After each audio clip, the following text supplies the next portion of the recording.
Hi అండి. ఇక్కడ నేను మసాలా గారెలు చేస్తున్నాను. క్రిస్పీగా మినపప్పు తగులుతూ చాలా బాగుంటుందన్నమాట. ఈ పొట్టున్న మినపప్పుతో చేసుకుంటేనే గారెలు అనేది చాలా టేస్టీగా ఉంటాయి. ఇప్పుడు శుభ్రంగా పొట్టున్న మినపప్పు మొత్తం శుభ్రంగా కడిగేసుకుని రుబ్బి తీసుకొస్తానండి.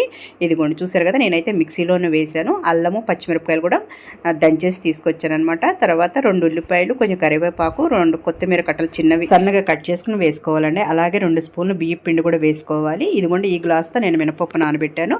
అదే గ్లాస్తో పావంతు సాయి మినపప్పు నానబెట్టాను అనమాట. కరకరలాడుతూ ఉంటుంది కలుపుకుంటే మినపప్పు అనేది. ఒక 5-10 నిమిషాల ముందే నానబెట్టుకోవాలండి. ఇదిగోండి చూసారు కదా, ఈ విధంగా కవర్ మీద వేస్తున్నాను అనమాట. చూసారు కదా, ఈ విధంగా ఆయిల్ వేడైన తర్వాత 1 బై 1 వేసేసుకుంటామే. చెయ్యి అనేది కొంచెం తడుపుకుంటూ వేయాలండి, ఈజీగా వచ్చేస్తాయి అనమాట. ఇక్కడ చూసారుగా ఎంత క్రిస్పీగా ఉన్నాయో. మినపప్పు కూడా కరెక్ట్గా వేగి కరకరలాడుతూ ఉంటాయండి. ఒకసారి ట్రై